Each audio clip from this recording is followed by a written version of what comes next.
Is where you live safe? Because for many of us, it's not safe.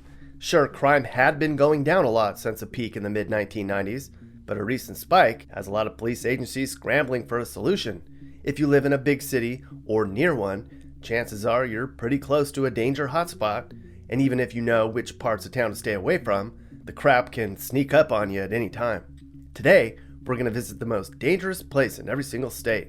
Now, some of these are going to be no surprise to anyone. They're major cities that have struggled with crime for a long time now. Some will be surprising. A lot of these places you may not have even heard of before. But if you live in one of these danger zones, you're going to be able to identify, because no matter how much you want to skew the numbers or say where you live is great, you can't argue with statistics. And some of these statistics are outright alarming.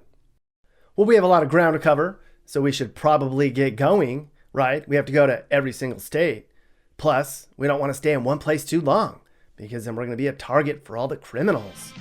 Here are the most dangerous cities in every single state.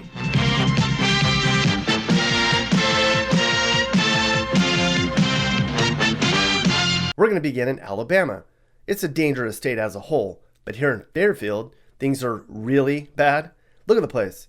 Doesn't look very inviting, does it? It's a suburb of Birmingham, which is itself a super dangerous place in many areas. In Fairfield, you'd have a 1 in 47 chance of being the victim of a violent crime. That means an attack, murder, or rape. And you'd have a 1 in 12 chance of being robbed at some point, likely a home robbery, a car theft, or other type of property theft. Combined, these are the highest rates in the state of Alabama.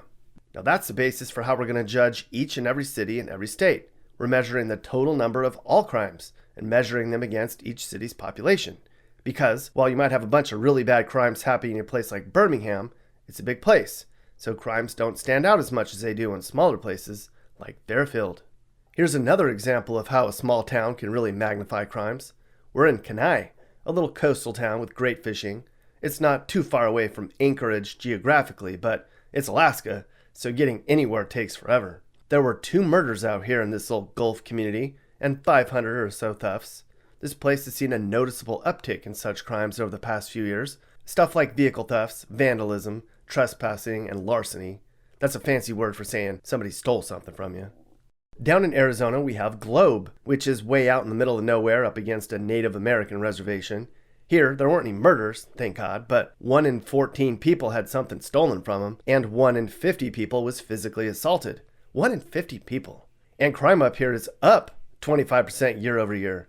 One article in the Arizona Silver Belt, that's a newspaper, said local officials are concerned about Globe's reputation for crime, and the paper said they'd sit down with local officials to highlight what's being done to fix things here. They never did a follow-up article. Little Rock is not a good place, sadly, these days. This is the biggest city we've visited so far, and it also happens to be Arkansas's capital. There were 38 murders and more than 200 rapes in Arkansas's capital last year, which is just off the charts. Last year saw a big jump in crime too, and Little Rock is on pace for spikes in crime it hasn't seen in 10 years. In just 1 month last year, Little Rock saw 5 murders, which tied for the highest number of murders ever. The police say the violent spike here was partially because folks were cooped up inside because of COVID. Being kept inside with everybody made people stir crazy. Now you might think big cities in South LA or even San Bernardino might be the most dangerous places in this state, but statistically, it's little Emeryville, a small little city next door to Oakland. Actually, Emeryville is the most dangerous city in the country statistically. Of all cities we're going to talk about in this video, Emeryville is the worst. 1 in 5 people here have had something stolen from them, which is just crazy. 1 in every 5 people. And while thankfully there weren't any murders here last year, people have a 1 in 75 chance of being attacked every year. Emeryville crime rates are 805% higher than the national average. 805%, people. So you wouldn't want to live here. Now, Glendale, Colorado is actually the second most dangerous city in the country when you measure crimes per capita. Here, 1 in 6 people were robbed last year, and 1 in 1,000 people was raped. Glendale's a rough area in the southeastern part of the Denver metro area where, look at this, crimes are going on all hours of the day. This chart tracks crimes in Glendale as they happen. Theft, other, who knows what that is. I mean, all of this went on just yesterday. There's only 5,000 people here. What the hell? Everybody knows New Haven's a terrible, dangerous place. There were well over 1,000 violent crimes here last year, and 5,000 people got robbed. Also, more than 700 cars were stolen here. That's like 2 cars every single day. And that's an 11% decrease from the year before. Because, it's a lot harder to steal cars when people are home a lot more. Seems like things might be improving here in New Haven. Violent crimes were down, although gunshot reports were up a bit. Apparently, releasing prisoners because of COVID has meant more criminals are on the streets. But New Haven folks say releasing the right type of people is a good thing. Like getting young people out of prison and back into schools has helped. Stay in school, kids! Teeny little Laurel has a big bite. It's way out in the middle of nowhere, way down by Maryland's eastern shore. Somebody got robbed here just about every single day last year. There's not a lot to do down here, so people turn to property crimes and drugs to stay occupied. Of course, Wilmington and Newcastle are also notorious hotspots for crime, but the rate of crimes in those cities is nothing like the crime rate in teeny little Laurel. Now just south of Homestead and practically in the Everglades is little Florida City, which is the 10th most dangerous city in the whole country and the most dangerous for violent crimes in the whole country. 1 in 38 people here in Florida City was a victim of violence last year. That's just crazy. And 1 out of every 14 people was robbed. Down here, gun laws are lax, meaning it's easier for people to access firearms. And half of Florida City lives in poverty, or legally just outside of poverty. It's really sad, way down here at the end of the earth in Florida. Everyone knows how dangerous certain parts of Atlanta are. Just outside of Atlanta is College Park, which had 6 murders last year and an assault like every other day. Things are so bad here, a book was written which describes College Park as a nightmarish southern ghetto. Of course, the cops and the local media and the residents were quick to try to challenge those assumptions. Apparently, things are getting better here now, so hopefully they chill the F out in College Park. You might be surprised to learn that Hawaii is the 18th most dangerous state overall. But the criminal hotspot in Hawaii isn't where you think it would be, in a major touristy area along the coast. It's in teeny Wahiawa, tucked away between 2 volcanoes. Now, some on the island here refer to Wahiawa as the armpit of Oahu. One local says there's drug fiends everywhere and street hookers everywhere, and the place looks like an all-around dump. However, for the most part, it's just robberies, if that's a consolation of folks in this part of Hawaii. Idaho's not a very dangerous state, but if you have to pick one place, it's going to be Garden City, a little place on the fringes of the Boise sprawl. Now, some would call this a hipstery type place. But in Garden City, you'd have a 1 in 45 chance of being robbed, which is actually low for this list. In fact, Garden City is the least dangerous of all cities we're going to talk about in this video. With all the newcomers pouring into Idaho, you might expect to see crime go up. You'd be right, sorta. Violent crimes are on the rise in Idaho, including rapes and kidnappings, which is terrible. Hate crimes, though, are down here, so that's good. Did you know there's been a spike in anti-Asian hate crime in the U.S.? Actually, I heard that, Mappy. Apparently, some say part of the anti-Asian crimes are because of Trump's anti-China rhetoric, like he called COVID the China virus. That made people upset, and they took it out on Asian Americans. I think we need you and Super Gay Cop out on the streets of the places we're talking about, Mappy. Do you think you guys would be a good crime-fighting duo? If anyone ever hurts any Asians, I'll totally put him in a headlock. I don't think you could put anybody in a headlock. You look pretty dainty there, guy. I'd like to see Super Gay Cop and Mappy try to last in Mount Vernon, Illinois. They'd get run down in seconds. People in Illinois are like, wait, what about the south side of Chicago or East St. Louis? Well, believe it or not, Illinois people, Mount Vernon is even worse.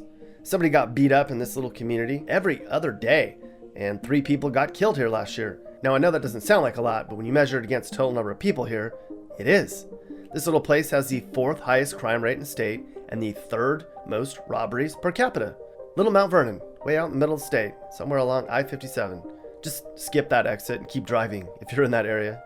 Now, many Americans know South Bend, Indiana as home to the prestigious University of Notre Dame. People in Indiana know South Bend as a terrible, dangerous hood. 1 out of 24 people here was robbed last year. Little South Bend had 14 murders last year. Also of note, this is where Transportation Secretary and former presidential candidate Pete Buttigieg was mayor for 8 years. He did not do a very good job there. The place is a freaking mess. Iowa is one of the safer places you could raise a family these days, but not in Council Bluffs, way out on the state's western border, just across the Missouri River from Omaha. Council Bluffs only has 2% of Iowa's population, yet 7% of all robberies in the whole state were committed here. Of course, gambling is legal in Iowa, so you have a lot of that crowd spilling over from Omaha and doing God knows what over here in Council Bluffs. But it's Iowa. I mean, it's pretty safe overall. The most dangerous part of Iowa is like talking about the poorest billionaire. It's all about perspective, people. Wichita is the most populous city in Kansas, and this is one of the rare times when a large city is the state's most dangerous. Look at this. The violent crime over time in Wichita is shooting through the roof, people. While the rest of the country's going down a little bit, not Wichita. Why? Because of idiots who can't hold a job, ruining things for everybody else. The jails are full here, and Wichita Police Chief Gordon Ramsay says it's been a challenging year, yeah, you think? And all these drive-bys and attacks and murders, well, they say they haven't figured out the causes, but a lot of crime can be traced back to drugs and mental health problems, at least in Wichita. That's what they say. Now, while there's parts of Louisville that you would never venture into, overall, it's only Kentucky's second most dangerous place to live. The top honor goes to Little Mayfield, located out in the middle of an otherwise somewhat safe part of southeastern Kentucky. Mayfield ranks third in the state for overall violent crimes per capita, and 1 in 23 people was robbed here last year. Opelousas, Louisiana is simply a terrible, crime-ridden ghetto. It ranks as the 7th worst place for crime of all cities on this list. 1 in 41 people was the victim of violent crime, which is second only to Florida City. 1 in 41 people. Chances are if you're a gadabout here in Opelousas, you'd know somebody who was beat up or raped last year. What is going on in Opelousas? Typically, crime and poverty go hand in hand. This is the 4th poorest place in Louisiana, where half of all residents live in poverty. Holton, Maine, located way up practically in Canada, is on paper the criminal hotspot here, but it's all relative. I mean, Maine is practically the safest state you can live in the country overall. Most of what goes on here is just robberies, and this little town hasn't seen a murder since 2015, when 2 teens brutally bludgeoned a 61-year-old man to death, which is just sick. But relatively speaking, 1 murder every decade is nothing compared to the other cities in this video. Ocean City, believe it or not, is even more dangerous than Baltimore is when you measure crimes by the number of people who live there. It's actually the 4th most dangerous place in the country. 1 in 76 people was a victim of an assault, and 1 in 10 people was robbed here last year. Now, some would say the numbers are skewed against Ocean City because the population explodes in the summer, so a large number of crimes happen among tourists. And that's true. It also means you don't want to come here in the summer then, because you have a high chance of being robbed. Holyoke, Mass. is well known among the state's residents as being a terrible place to live. It's just north of Springfield, which is also a terrible place to live. A lot of the crime here is due to the gangs that roam around. Holyoke police say that 75% of violent crimes are committed by an estimated 600 gang members who are all battling for turf for their drug trafficking. Apparently crime is going down here though, partially due to the city's Safe Neighborhood Initiative, which helps steer kids away from gangs. Kids, gangs are bad. Gang membership peaked in the mid-90s, and then it went down, and then it went back up again about 15 years ago. Today, we have an estimated 750,000 gangbanger punks in this country who definitely need to get a freaking job and grow the F up. There's a reason they call Benton Harbor Benton Harlem. This little city along Lake Michigan is even worse than Detroit and Flint and Saginaw and Pontiac, everybody. 1 in 50 people was assaulted here last year. Benton Harbor's police departments had a high turnover rate, and they've had some budget issues, but the public safety director here last year said he envisions Benton Harbor as one day looking like Mayberry. Mayberry, people!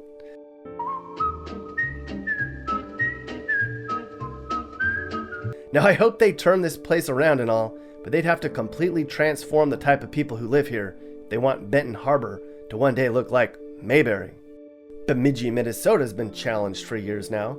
It's sort of in the center point between a bunch of Native American reservations, which forever now have been sad places where crime and drugs are rampant. Here in Bemidji, 1 in every 13 residents was robbed last year. A lot of residents blame the sheer boredom way out here for high crime rates. I guess robbing and stealing is fun for people, especially cars. I guess they steal a lot of cars out this way. But crime's been going down here, which is good. The cops say more cops has been the key to lowering crime in Bemidji, which throws the whole defund the police argument out the door, right? For all the knocks on Mississippi for its poverty and poor educational system, it's actually surprisingly safe. I mean, it ranks as the 28th most dangerous state. It's not that bad. Biloxi is a major tourist draw here along the coast, and there's a bunch of casinos, so you'd expect to see a lot more criminal elements here for those reasons alone.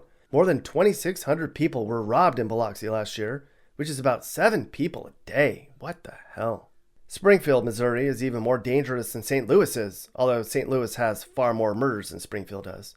Springfield ranks second in the state for murders, assaults, and robberies, and had the most rapes of any other place in the state too. Police say it's been a very violent, very dangerous, and very deadly year in Springfield, and that's an understatement. This chart shows just how much the violent crimes in Springfield have increased over the last 15 years. If you're good at math, you'd notice they have doubled. This was the second highest increase of any other major city in the nation during that time. Apparently, 2/3 of the aggravated assaults here were instances of domestic assaults. So Springfield's opened up shelters to let victims kind of have a place to live until they can sort out what's going on at home. They're also adding cops to the streets here too. Montana has crime just like anywhere else. Cut Bank is just about the smallest place we're going to visit today. Looks like a cute little place just outside of a Native American reservation. For Montana, based on statistics, it's the most dangerous, but come on now.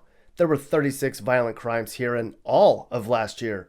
For perspective, in St. Louis, there were 16 violent crimes today. A little bit ago, we visited Council Bluffs, and just across the river from Iowa is Omaha, Nebraska, the biggest city in this big old state. Again, it's rare when the largest city in the state's the most dangerous per capita, but here we are. Just the other day, some high school kids here got into a shootout with the cops. High school kids! And while other large cities in America saw a spike of 36% in murders last year, in Omaha, that number was up 61%. They're talking about building a $52 million prison in town to take the load off of the overcrowding here. I think that's a good idea. The worst part of Omaha is the north end, which has a lot of boarded up windows and gangs. Yes, even Nebraska has gangs, people. The biggest city to make this list? Las Vegas. Of course Las Vegas is going to be on here. There were 84 murders here, and who knows how many other ones happened in the back rooms of various casinos. Get this, Vegas saw 46,000 robberies last year. That's a robbery every 11 minutes. Just yesterday, some a-hole punched a tourist and killed him right on the strip, and he says he didn't do anything wrong. Imagine that. While a lot of the crimes here happen in the darkish areas, kind of just off of the famous strip, there's a lot of gang and drug activity all over this damn place.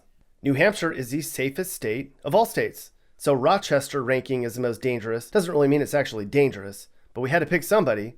Statistically, every year, 1 in 335 people was a victim of a violent crime, and 1 in 33 people was robbed. That's just sad in America, that 1 in 335 people being attacked is low. Like other touristy spots we've already discussed, Atlantic City gets a bad rap because tons of people spill into the area every summer, which results in huge spikes of crime. But still, somebody was murdered here every month last year, which is super high for a city of 37,000 people. Atlantic City's working hard to clean this place up, and they're trying to move away from being a gambling hub and to be viewed as more of a family destination. They're going around and knocking down a bunch of buildings and working with convenience store and pawn shops and liquor store owners to kind of identify potential crimes before they happen. Which state's the most dangerous of all? Not Alaska, it's New Mexico. And Gallup is the poster child for everything that's wrong with New Mexico's crime wave. 1 out of every 50 residents here was a victim of violence, and 1 in 16 was robbed last year. Lots of it's because of drugs and alcohol. A lot of the downtown buildings have bars on the windows, and there's even razor wire on the car dealerships, if you can believe that. A lot of the problem here is because a lot of people are on welfare, because they don't work. Binghamton's a rough and tumble city near the Pennsylvania state line. It's this state's most dangerous place because of the high number of robberies. This has been an area on the decline for years now, due in part to a loss of manufacturing jobs. You can see on this map that most of the problems are near the water, so if you go there, stay away from the water, I guess. Now, Whiteville is a sneaky, dangerous city on the southeastern part of the state, way down near South Carolina. This city ranks 5th of all cities on this list, and you probably haven't even heard of it. Whiteville, North Carolina. 1 in 68 people were victims of a violent assault, and 1 in 10 people gets robbed every year here. Can you believe that? Police say a lot of the crimes are because there's a lot of outsiders coming to town to gangbang and deal drugs. But a lot of problems stem from a lack of jobs. The manufacturing and agriculture industry declines in this part of the state have been particularly devastating. 17% of North Dakota's residents live in Fargo, but it's not that bad here when compared to everybody else in this video. However, Fargo's crime levels are kind of going up year by year. Back in the early 1990s, Fargo's crime rate was 6 times lower than the national average, and now it's above the national average. What's going on in Fargo? Now, Ohio is just riddled with crime, so Canton ranking as the most dangerous city in the state is really saying something about how bad Canton is. I mean, there's parts of Cincinnati and East Cleveland that would scare even super gay cop.